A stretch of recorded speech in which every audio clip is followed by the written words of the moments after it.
Halo sobat semua, selamat datang di channel Langkah Media. Di video ini saya akan membahas tentang hierarki gereja Katolik. Apa itu hierarki gereja Katolik? Dilansir dari KBBI Online, hierarki memiliki arti urutan tingkatan atau jenjang jabatan atau pangkat kedudukan. Sementara dalam konteks agama Katolik, hierarki memiliki arti kumpulan pembesar gereja yang diatur menurut pangkat. Cara awal perkembangan hierarki adalah kelompok 12 rasul yang sudah terbentuk waktu Yesus masih hidup. Dan dalam perkembangannya, seorang kudus yaitu Santo Ignatius dari Antioquia mengenalkan tentang konsep tentang episkopos atau penilik yang dibantu oleh presbiteros atau penatua dan diakonos atau pelayan. Struktur ini kemudian diterima luas oleh gereja Katolik dan diterjemahkan dalam bentuk seorang uskup yang memimpin sebuah gereja lokal atau keuskupan dan dibantu oleh sejumlah imam dan diakon. Pada tingkatan hierarki pertama adalah seorang uskup. Siapa itu uskup? Uskup adalah pemimpin dari sebuah gereja lokal atau yang dikenal dengan istilah keuskupan yang bisa meliputi beberapa kabupaten kota sampai beberapa provinsi. Sebagai contoh, Keuskupan Agung Palembang yang meliputi Provinsi Jambi, Bengkulu, dan Sumatera Selatan sebagai pusatnya. Berdasarkan dokumen Konsili Vatikan II, uskup adalah pengganti para rasul. Mereka meneruskan tugas perutusan agung yang diterima para rasul dari dahulu kala ketika gereja perdana baru berdiri. Para rasullah yang memimpin gereja perdana tersebut, dan sepeninggalnya para rasul, kalangan para uskuplah yang memimpin gereja perdana. Serupa dengan kalangan para rasul dipimpin Rasul Petrus selaku uskup Roma dan pemimpin dari gereja universal.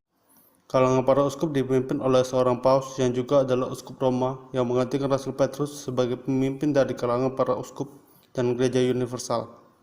Ketika seorang dipilih dan ditakbiskan menjadi seorang uskup, beliau bukan saja menerima imamat penuh, namun secara langsung menjadi bagian dari dewan para uskup. Dan karena hal tersebut, ketika petakbisan seorang uskup dihadiri juga oleh setidaknya 3 orang uskup atau lebih.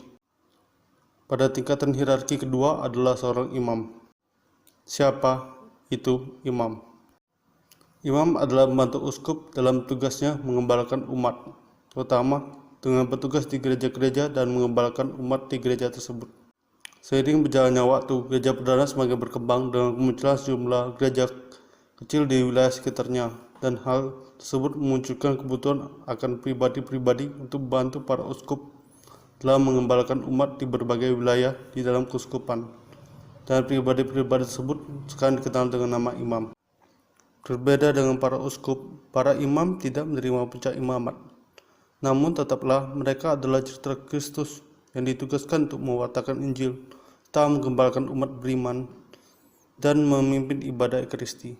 Dengan perannya sebagai bantu uskup, para imam ditakbiskan oleh para uskup dan dengan demikian melaksanakan tugas suci mereka dalam persekutuan dengan para uskup selaku pemimpin gereja.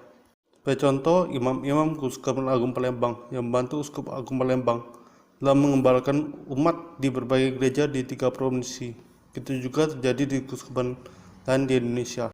Pada tingkat hierarki ketiga adalah seorang diakon. Siapa itu diakon? Diakon adalah pembantu uskup dalam tugas pengembalaannya, terutama dalam tugas-tugas pelayanan kepada umat. Berbeda dengan imam yang ditumpangi tangan oleh uskup untuk tugas imamat, diakon ditumpangi tangan oleh uskup untuk tugas pelayanan. Dalam ibadah Ekaristi, diakon membantu imam dalam membagikan komuni kudus, membacakan Injil, dan berkhotbah atau homili.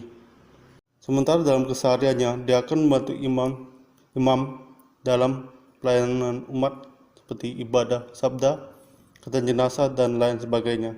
Setelah seorang diakon menyelesaikan masa pelayanannya di sebuah gereja, tahap selanjutnya adalah menerima takbisan imamat dari uskup dan menjadi seorang imam.